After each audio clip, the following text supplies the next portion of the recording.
नमस्कार, जय माता दी। स्वागत है आपका अपने YouTube चैनल अनविग्र संसार में। आज हम बात करते हैं धनतेरस के बारे में। धनतेरस 22 और 23 अक्टूबर को है।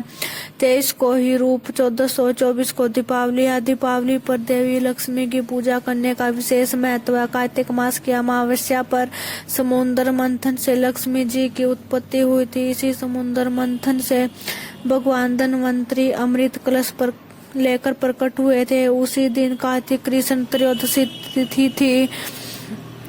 महर्षि दुर्वासा के श्राप से स्वर्ग से ऐश्वर्य, धन, वैभव, समृद्धि जैसी सभी शुभ बातें खत्म हो गई थी। उस समय सभी देवता भगवान विष्णु के पास पहुँचे। विष्णु जी ने देवताओं से कहा कि असुरों के साथ मिलकर समुद्र मंथन करे। समुद्र मंथन से दिव्य रत्न निकलेंगे, अमृत निकलेगा। अमृत का सेवन जो करेगा वह अमर हो जाएगा। ये बातें देवताओं ने असुरों के राजा बलि को बताई। राजा बलि भी अमृत और दिव्य रत्नों की बात सुनकर समुद्र मंथन के लिए तैयार हो गए। समुद्र मंथन के लिए आसुकी नाग की रस्सी बनाई गई और मदरांचल पर्वत की सहायता से समुद्र को मंथन शुरू किया। मंथन से कुल 14 रत्न निकले थे। मंथन के अंत में भगवान धन्वंतरी अमृत कलश लेकर प्रकट हुए थे। ये है समुद्र मंथन का संदेश।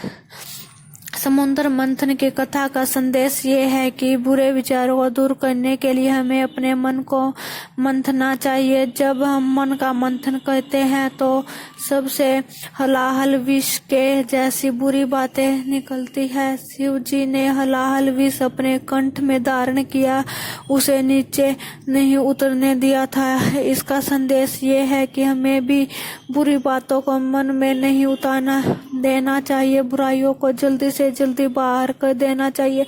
समुद्र मंथन में कुल 14 रत्न निकले थे। इन सभी रत्नों में जीवन प्रबंधन के सभी सूत्र भी सीख सकते हैं। इन सूत्रों को अपनाने से हमारे जीवन में सुख शांति बनी रहती है। जानिए समुद्र मंथन में कौन कौन से रत्न निकले थे और उनका क्या संदेश है। समुद्र मंथन से पहला रत्न हलाहल यानी विष निकला था।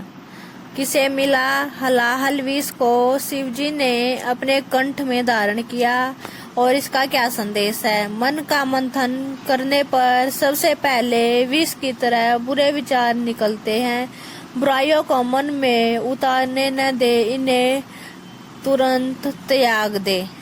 समुद्र मंथन का दूसरा रत्न कामधेनु निकला था। इसको कामधेनु को ऋषियों ने रखा। इसका संदेश यह है, जब मन से बुरे विचार निकल जाते हैं तो मन में कामधेनु की तरह पवित्र और निर्मल हो जाता है। समुद्र मंथन से तीसरा रत्न उत्सर्वा घोड़ा निकला था। यह किसको मिला? उत्सर्वा घोड़ा मन की गति से चलता है। इसे असुरों के राजा बलि ने रखा था। इसका संदेश यह है, जब मन इधर उधर भटकता है तो वह बुराइयों की ओर ही जाता है। मन को काबू रखना चाहिए। समुद्र मंथन का चौथा रत्न ऐरावत हाथी था। इसको देवराज इंद्र ने रखा था। इसका संदेश क्या है? ऐरावत हाथी बुद्धि का प्रतीक है। जब मन बुराइयों से दूर होगा तभी हमारी बुद्धि शुद्ध हो पाएगी। विचार अच्छे होंगे तो मन भी शुद्ध होगा। समुद्र मंथन का पांचवा रत्न कौस्तुभमणि है।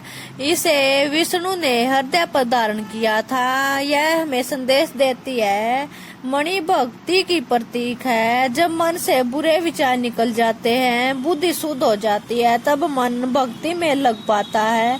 भक्त भगवान के हृदय में कौस्तुभमणि के जैसा स्थान मिलता है। समुद्र मंथन का छठा रत्न कल्प वृक्ष है। देवताओं ने कल्प वृक्ष को स्वर्ग में लगाया था। संदेश, कल्प वृक्ष सभी इच्छाओं को पूरा करने वाला वृक्ष है। जब मन का मंथन करते हैं तो इच्छाओं को अलग रखे। इस तरह देवताओं ने कल्प वृक्ष के समुद्र मंथन से दूर स्वर्ग में रखा। समुद्र मंथन का सातवां रत्न अप्सरा रंभा है। इसको देवताओं ने रखा। रेखा काम वासना और लालच की प्रतीक मानी जाती है। हमें काम वासना और लालच जैसी बुराइयों से दूर रहना चाहिए। सिर्फ तभी हमारा मन शांत हो सकता है। समुद्र मंथन का 8वां रत्न देवी लक्ष्मी है। 8वें रत्न के रूप में देवी लक्ष्मी प्रकट हुई। इन्होंने भगवान विष्णु का वर्ण किया था। संदेश: लक्ष्मी जी देवता, दानव, ऋषि, मुनि सभी लेना चाहते थे, लेकिन उन्होंने विष्णु जी को चुना। देवी का संदेश है कि जहाँ धर्म होगा, कर्म होगा, वहाँ लक्ष्मी रहेगी। समुद्र मंथन का 9वां रत्न वारुणी देवी है। वारुणी यानी मदिरा को दैत्यों ने ग्रहण किया था। मदिरा नाश एक बुराई है। नशा व्यक्ति को बुराइयों की ओर ले जाता है, इससे बचे। समुद्र मंथन का 10वां रत्न चंद्र है। चंद्र को शिव जी ने अपने मस्तक पर चंद्र को धारण किया। यह हमें संदेश क्या देता है? जब हमारा मन सभी बुराइयों से दूर होता है, तब हमें चंद्र के जैसी शांति और शीतलता मिलती है। समुद्र मंथन का 11वां रत्न पारिजात वृक्ष है। थकान दूर करने वाला ये वृक्ष देवताओं को मिला। यह हमें संदेश देता है कि जब मन शांत हो जाता है, तब हमारी सारी थकान दूर हो जाती है। समुद्र मंथन का 12वां रत्न पांचजन्य शंख है। पांचजन्य शंख भगवान विष्णु ने लिया था। यह शंख क्या संदेश देता है? शंख जीत का प्रतीक है। जब मन शांत होता है, तब ही हमारी सच्ची जीत होती है। समुद्र मंथन का 13वां रत्न धन्वंतरी और 14वां रत्न अमृत कलश है। धन्वंतरी अमृत कलश लेकर प्रकट हुए थे। विष्णु जी ने मोहिनी अवतार लेकर देवताओं को अमृत पान कराया था। यह हमें संदेश देता है, जब मन से बुरे विचार दूर होते हैं, तब हमें भक्ति और भगवान की कृपा का अमृत मिलता है। धन्यवाद। अगर आपको हमारी यह जानकारी पसंद आई है तो कृपया चैनल को लाइक, शेयर और सब्सक्राइब कीजिए। बेल आइकन को प्रेस कीजिए ताकि आने वाली वीडियो का नोटिफिकेशन आपको टाइम से मिलता रहे।